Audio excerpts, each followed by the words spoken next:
episode 6. And this is a podcast all about cannabis, whether in regards to health, lifestyle, business, whatever, you know what I'm saying, politics of it. We're going to go ahead and touch on a little bit of everything. At least we try to. Follow us on all platforms, Instagram, Facebook, soon to be Twitter, YouTube, Podbean, and go ahead and get your, weekly fill of podcasts every Friday.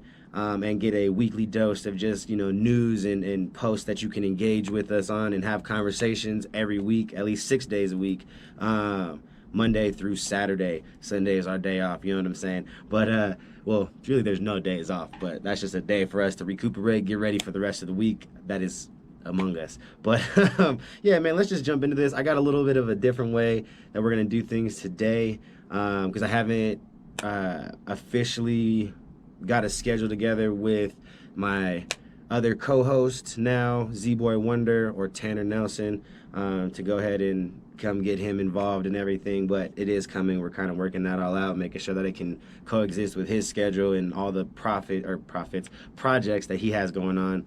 And but I'm gonna record the screen for you guys so you can kind of go along and see what I'm seeing and see where I'm kind of going to get my information as well, so here's the CannaPost Daily Podbeam little website situation. So if you go on Podbeam or you look up CannaPostDaily.podbeam.com, this is what should pop up, and you should see, home, about, contact information, links to all our current platforms, all that good nonsense, archives, so you can search by month if there's, a specific month you remember seeing something in. And this first little article I have up now is going to be the first topic of, the conversation today.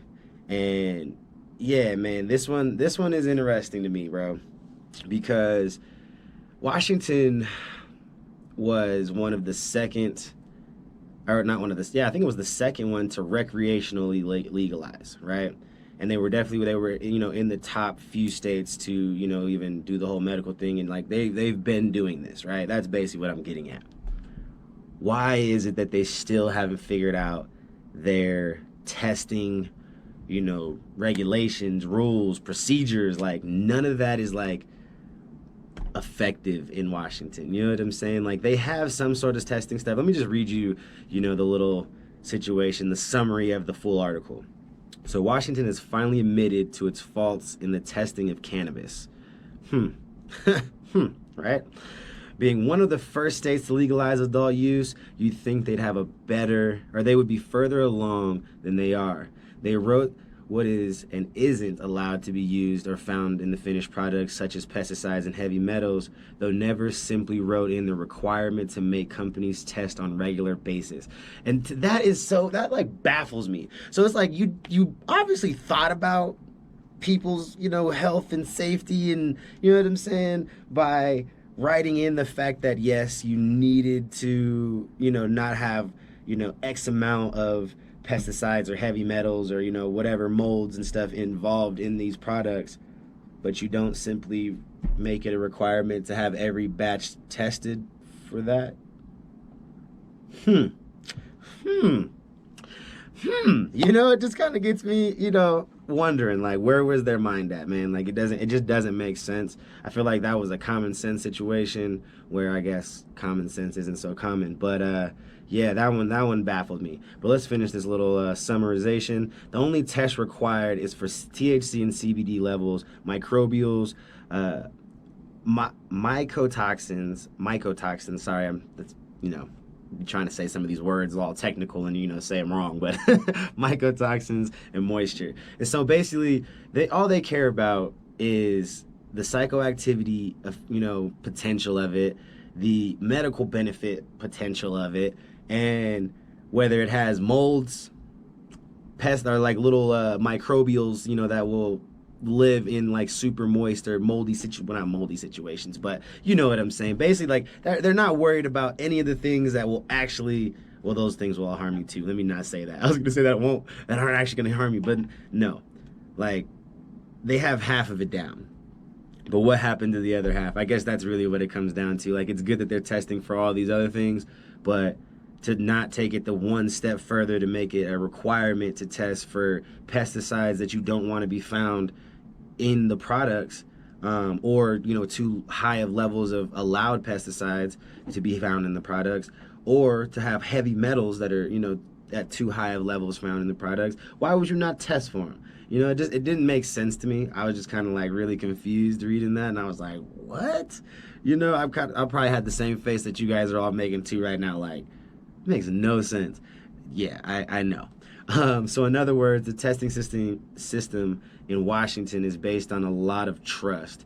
And what I mean, or I think what I wrote it. So what I meant by that, because now that I'm rereading it again, I could have probably elaborated on that just a little bit more, is the whole situation with like it being based off of trust. And that's a situation that we've actually had issues with here in Colorado, which I think they've actually fixed it here in Colorado. But the growers get to actually pick out the samples that go and get tested, right? Which the cool thing is yeah, they can make sure that the best products are getting tested, which is up for them, because obviously if you can get a better sample to the labs and you get higher test results, then yeah, you're gonna probably have a little bit better of a selling point on the shelf, and maybe warrant a higher price even. So that's one thing that you're trying to base everything off trust, because they're cherry picking what's going to the testing facilities anyway. And again, with that cherry picking situation or scenario, some growers have been found, or some dispensaries have been found, that when they were growing their sample stuff and their stuff that they're putting on shelves for customers, they were grown in separate situations. Like they would have like literally a sample room. Now they would grow all their sample bud from or whatever. It'd be like in a separate little closet area, like boom, all sterilized and perfect, and these plants are getting like nurtured and babied. And then you had like the main grow, which would eventually inherit the test results from these test batches over here in this special room, and they would probably had less care given to them, and they're probably not as good. So off tops, you're already kind of like lying to people. So yeah, it's a very weird testing situation that they have out there in Washington. And then on top of all that, not only do the customers have this right to know what's in their cannabis, the growers are fighting back on all the testings and stuff. Like they're trying to keep their costs down so they can keep the profits up to, you know what I'm saying? Yeah, like it's just bad, bro. Like there's really no way around it. I was trying to like find a nice way to say that, but it's really not. Like growers are kind of like putting their money and their profits above the above that was kind of crazy. You saw that, bro?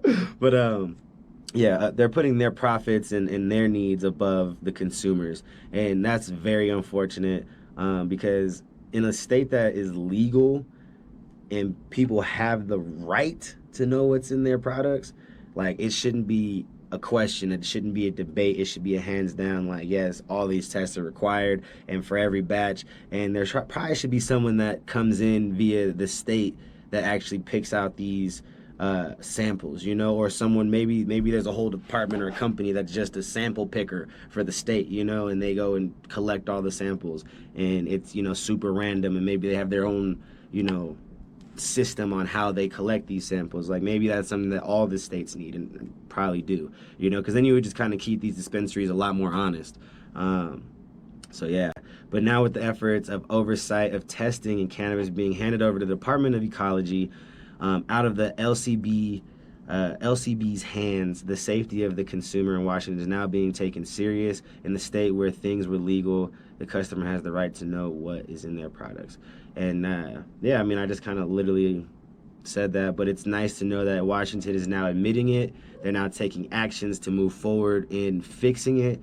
And I think the first step was getting it out of the liquor cannabis board's hands or whatever, because they have so much on their hands at one time, between trying to make sure that everything is running smoothly with like all the liquor licenses and all that nonsense, and still trying to maintain this situation with cannabis. And they shouldn't have the entire role of what's going on with cannabis on their plate, like maybe just do what they do with the liquor and manage the licensing and like maybe the bigger aspects of the situation, whereas then you can hand down or delegate, create new jobs, even like kind of like how they're doing, where they have a whole cannabis or I mean, not new jobs, but well, yeah, it possibly could, because you could hire new people to maybe just be on the cannabis team of the Department of Ecology situation, like under their watch.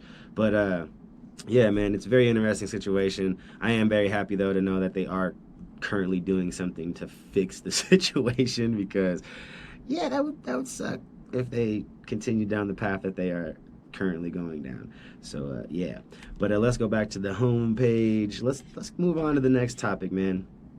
And the next topic we've got going right here is going to be the Church of England sees the greener side of cannabis, man. They're starting to see the greener side of things, bruh. And it's beautiful. So let's go. I'm gonna read a little, summarized version of the actual article. So as the cannabis industry continues to grow, it steadily gains new fans and supporters. Most recently, it's gained the support of the Church of England. Big, bro. I'm just saying, that's big. Whom may not necessarily support the industry as a whole, but can put its morals to the side enough to justify the use of cannabis for medical reasons. And basically, we all know the church has investments. There's a person that's involved with the church that like basically manages all their assets and their investments and all that nonsense. And there are certain investments that they can make that are called like sin investments, but there has to be like certain, it has to meet certain criteria still, you know what I mean? And cannabis now is kind of like between the whole medical industry part of it, obviously it's medical, and you can, do the whole pharmaceutical situation now with CBD and, all that. So they're justifying this sin investment by basically saying it's okay because we're using it for medical reasons, and they're not against, medical applications for cannabis. So it's kind of cool. It's definitely a cop-out way of saying, hey, we trying to get paid and we trying to keep these profits going up, but it is cool what it is. You know what I'm saying? It is what it is, basically what I'm saying. But let's finish this article. By at least acknowledging the medical side of the industry allows the church to invest into certain cannabis companies. And again, there just has to meet certain criteria. And basically what that means is what I'm about to go in here right now. There are most certainly going to be things that will and will not be allowed when it comes to investing in cannabis companies, and more so that have those that have large dealings with cannabis for adult use. So basically, the church still doesn't care about recreational consumption. They don't care that you just like to smoke weed. They don't care that you just, are experimenting to see if it works for you. If you don't have a medical card and you're not using for quote unquote a medical reason via a doctor or, the actual card situation, then it's still a sin. So yeah, they're basically, they have to kind of like have the little bit of criteria, because you're not gonna just find a company that's solely dealing in just medical anymore. There are a few, don't get me wrong, but a lot of the bigger ones and the more well-known ones and the ones that actually have like, a growth trajectory for the next 5, 10, 15, 20 years, those ones, obviously most of those have dealings in the recreational side of the industry already. So you'd kind of be putting yourself at a disadvantage from the jump if you didn't kind of like, put a little bit of leniency on, who you can and can't invest in. So that's pretty much what that's all about.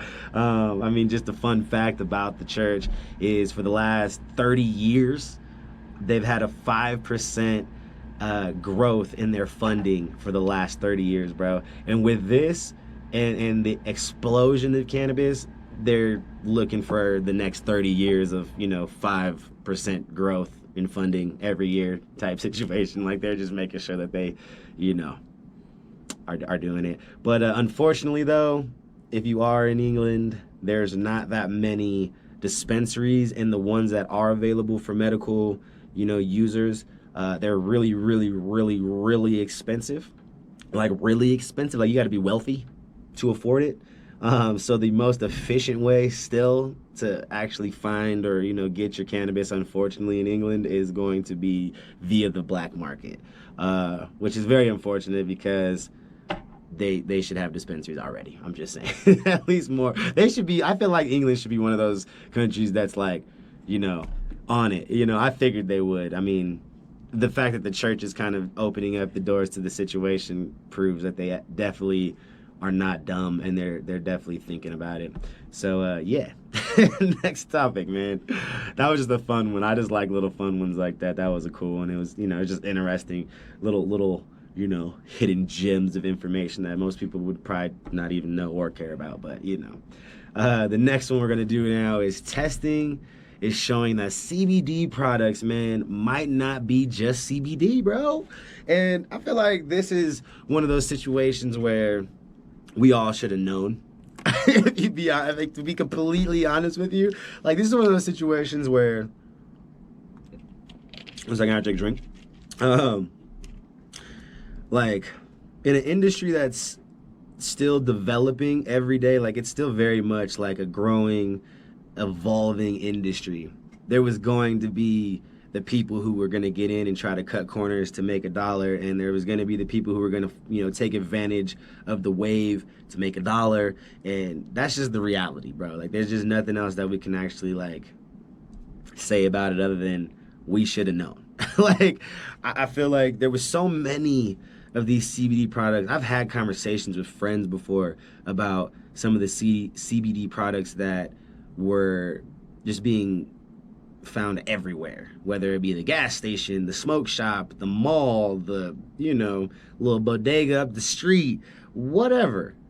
I was really sketched at like how many were popping up, and you know what I'm saying, just like how interesting some of the packaging was looking, and just the whole situation of it just kind of baffled me that especially coming from a cannabis background and knowing how regulated it is, and how just serious things were in that industry, to like see CBD kind of like in like this super like uncharted territory, and like no one wanted to really touch it or talk about it, but everybody wants to use it, but no one wants to, like, you know what I'm saying, sit there and actually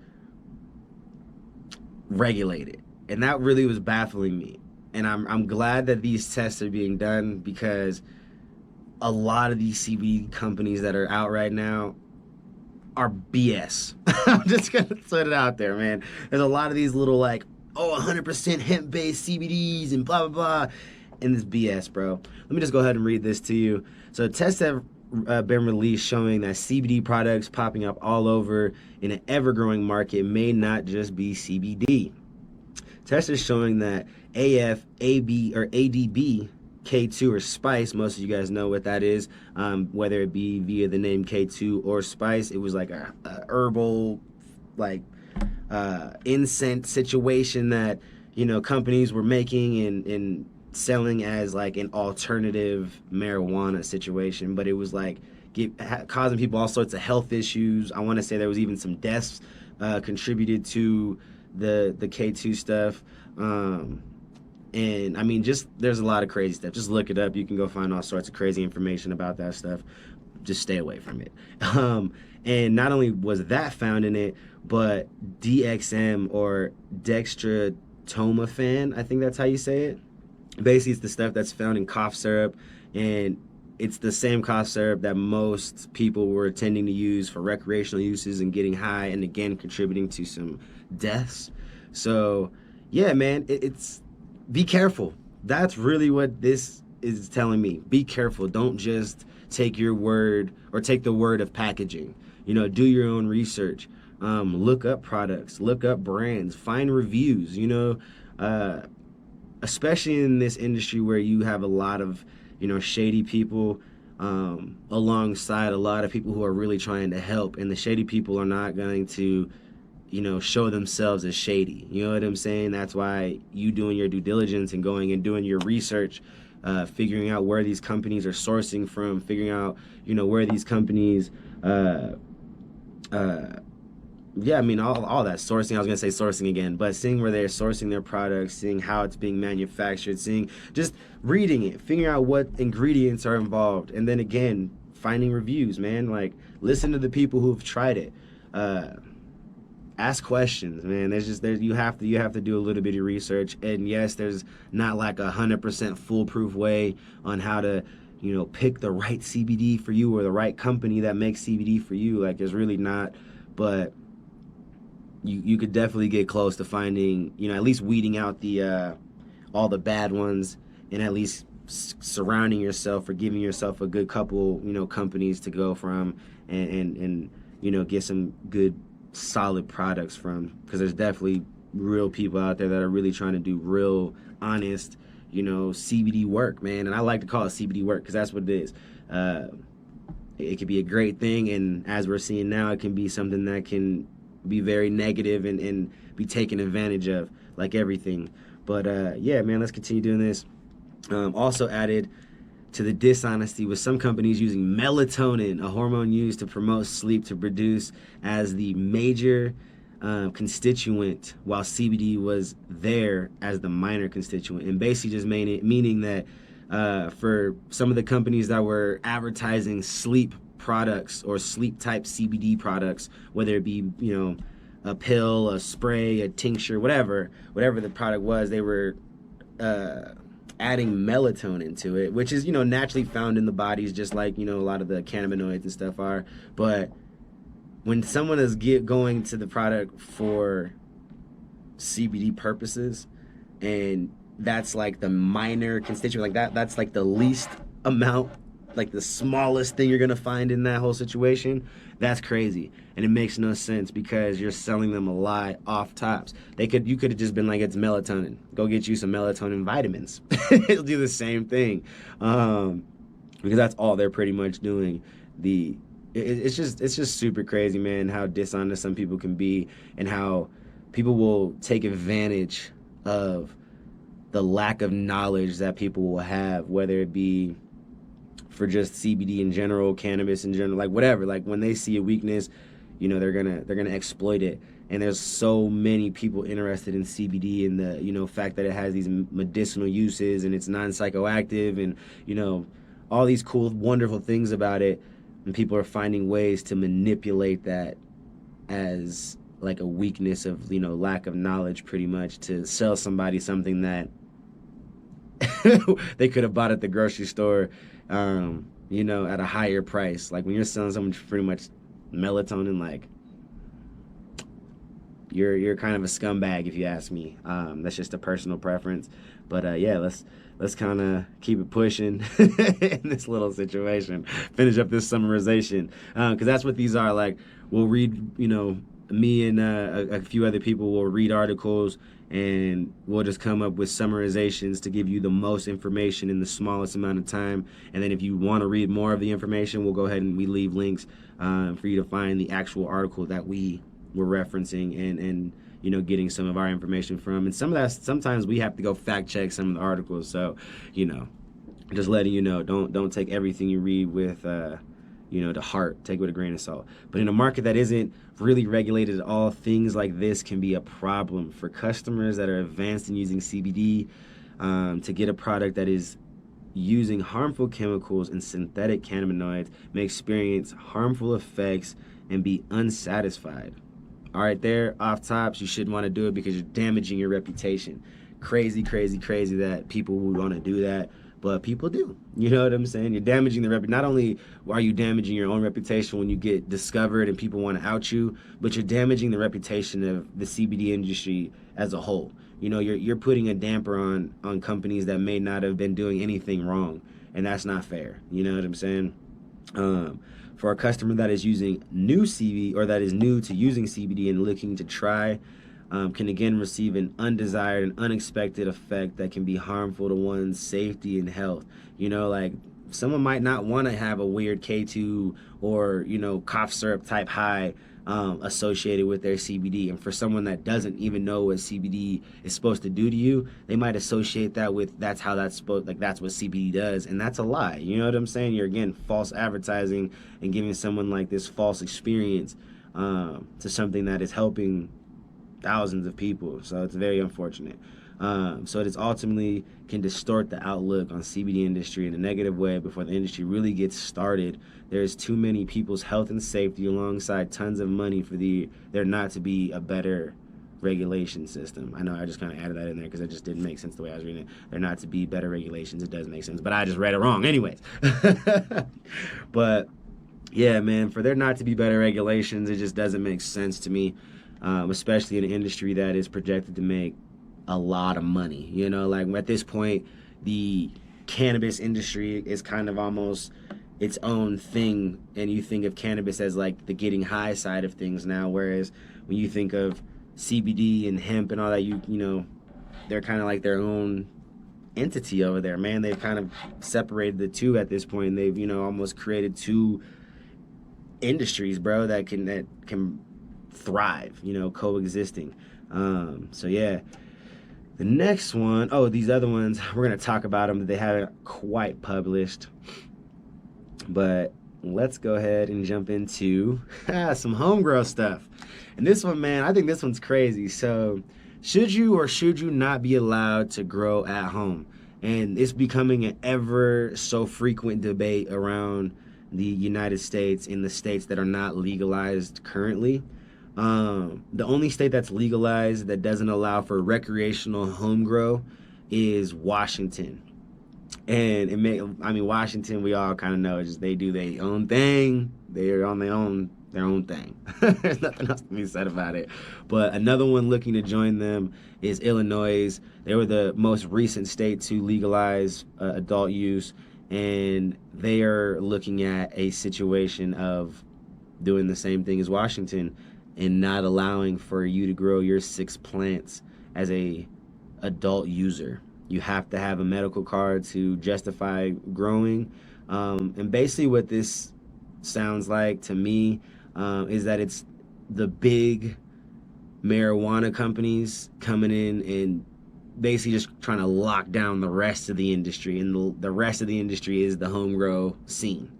By taking away the ability to legally grow on a home grow basis, or like on just a adult legal use basis,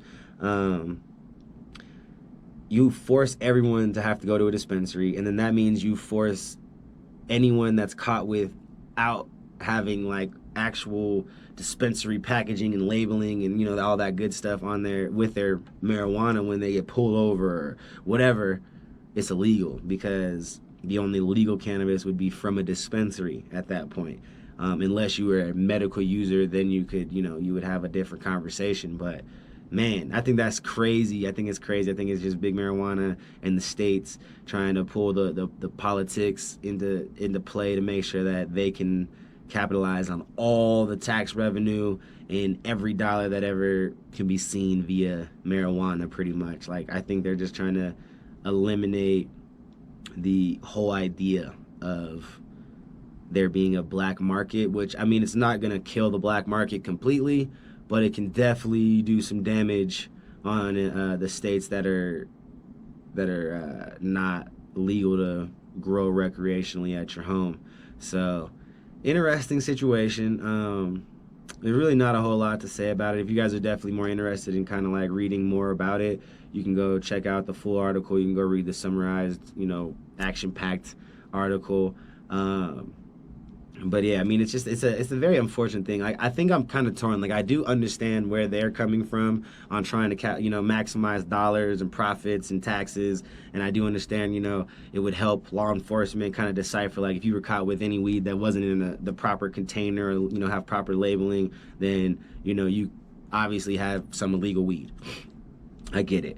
But from like a consumer standpoint, and someone who likes to, you know, grow at home, or at least have the option — I don't grow at home anymore, but to have at least have that option, is nice, because one, it's a cheaper form of getting your meds, or, you know, being a recreational user, because if you know how to grow on any sort of capacity, it's not that hard. Weed's a weed, so, you know, learn how to cure. You know, drying and curing is the hardest part. But yeah, man, like, it's cheaper for some people to do it that way, to just grow their own. They might have too much of a tolerance to, you know, buy, you know, $30, $40, $50 eighths every, you know, other day. On top of that, it kind of takes away that ability for people who are just kind of curious and don't want to be all out in the open about it, and they want to do it at home, such as like the home brewers and stuff, like home brewers for beer. Like, sometimes they just do it because it's fun, and, you know, they want to learn more about beer to get into beer. Sometimes that's how you can use that for cannabis too. Like, you can start to grow just to understand it, to see what it is, to, you know, kind of be more in tune with the situation. For people who are trying to have alternatives to alcohol or opiates. You know what I'm saying? It's a lot easier to, I don't know. I just think that it's a great way for someone looking to get off of those and onto weed to be able to kind of like have a whole zen situation and growing and getting their own, and you know what I'm saying? Like, it's just a cool situation and it could be fun. So I'm just saying, yeah, go check that out. That's that one. That one posts today, actually, in a few minutes. It'll go live. The next one, actually, that will be posted already because this will be tomorrow. But this is the one that will post tomorrow, or today, because it's today now. For the New York Scrambles, or this one's for the New Yorkers out there. New York scrambles in final moments to pass adult cannabis, which they did not do. Oh my God, it's so crazy that New York, and honestly, it's not that they don't want it. The people in charge are just, they cannot see eye to eye long enough to make it happen, man. It's very unfortunate.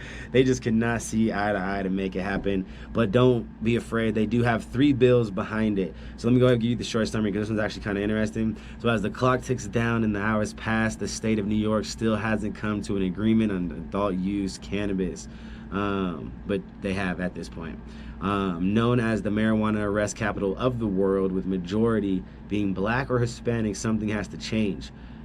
Facts right there, nothing but facts. The state is still very much in the air as to what will happen and what approach they will take, which is still very much the case. The adult use bill failed to pass, allowing the use and possession of possession being adult. There are 3 more bills behind it, man. 3 more, and basically what these bills will consist of. So one bill suggests to update and expand the already medical situation that they have, which was cool. I mean, I guess if that's, the approach you want to take, fine, but it doesn't really progress the state as a medical marijuana, not in America. It doesn't progress the state's cannabis industry. I'm just going to say that. Like, to have medical, cool, fine. They've had it for a while. You need to go ahead and do something with this legalization on an adult level, which they still have failed to do. But anyways, the second one plans to regulate the CBD and hemp industry that is said to boom in New York, which honestly, they need to do that anyway. So that bill should pass along with the adult use bill. Finally, on the last one, this is the one that's getting the most attention, the most negative attention on top of that. But it's basically just called the decriminalized bill, and it will basically do nothing for the people in the communities that were most affected by the war on drugs, simply because all it does is simply raise the possession amount and adjust the punishments a bit, which helps who? You know what I'm saying? Like, maybe I think they had a little bit of like stuff in it about expunging certain crimes and all that nonsense to help people get their lives back, which is cool. And but it's such a basic bill that it's like we're way past that. The fact that you have a medical marijuana situation, like you like decriminalization was before the medical scene should have happened. You know what I mean? Like, you should have decriminalized it way before. And then, we continue to have this conversation of recreational use, which they just need to do. I mean, New York is missing out on a lot of money, and I think that they know that, but it is what it is. So, yeah. But let's move on. There's nothing else to be said about that. New York is slacking, man. And for our final topic today, man, it's going to be a nice little ender. Again, this is kind of ending on a cool little note. This one will go live, I believe, Saturdays when this one will be live. Don't quote me, guys. Sometimes these are kind of pre-recorded and we got to go with the flow. I got to make sure all this works. But if I ever say dates and they're just not the right days or dates, don't worry. Don't worry. But anyways, can you have cannabis in prison? In Cali you can. I'm just saying, you just can't inhale it. So yeah, I know that just baffled your mind. How do they get it in? Illegally, obviously, because that's still illegal to bring it in. It's just not illegal to get caught with it if it's under the legal limit as an adult. Take that in for a minute. Take it in for a moment. The only stipulations you can't inhale it and you can't ingest it. You can have it all day. You just can't use it. Can you still get in trouble? Yes, because prisons will have their own rules. And obviously you cannot violate or break those rules. And yeah, I mean, that's just pretty much the bottom line. Don't break the rules, because you can still get time added on for rule violations and all that. But basically, they can't tack on a new charge if it's under the legal limit. So that's kind of cool. Like I said, you can get a little bit of time added on for, violating a rule of having the marijuana, but they can't, give you a whole brand new charge where you catch, a whole another 50 years or something crazy because you got caught with it in prison, which it's a good thing, man, because it's going to help with the overcrowding issue, and it's going to help with saving tax dollars on people that shouldn't be in there for that long anyway. You know what I'm saying? For people who were smoking weed, like, that's just crazy. But yeah, like, they're projecting up to $50,000 to $75,000 in taxes being saved. Like I said, they're gonna go ahead and save a lot of time and effort on unnecessary prosecutions that would lead to overcrowding. So that obviously will kind of like be killing two birds with one stone situation. But again, you can still get in trouble via rule violations. So they can still add on time, whether it, be 30 days, 40 days, 60 days, whatever, that way. Or you can get privileges taken away still, again, because you violated the rules of the prison. So still, make sure you maintain your composure and don't break the rules of the prison when you're doing your time. But you can't have weed while you're in there. You just can't use it.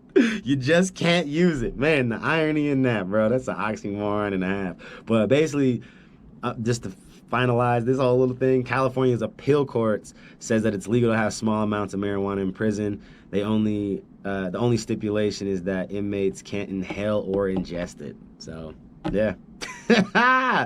So crazy. And it's just basically because it's under the whole Proposition 64, where in 2016 California voted, it's legal for adults 21 and over to have cannabis as long as it's an ounce or under.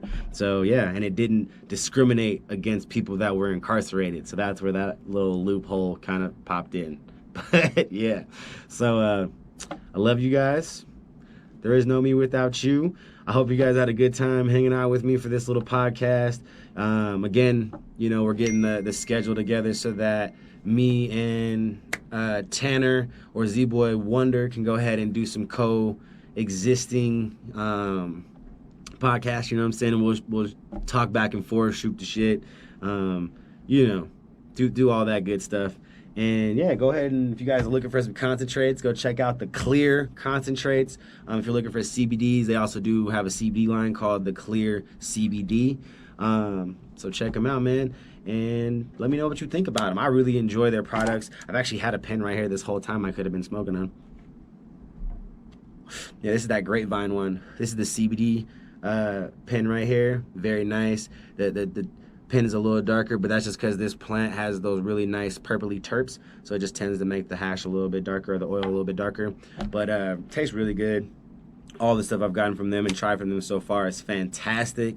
So go ahead and show them some love. Go follow them on Instagram, Facebook, Twitter, all that good stuff.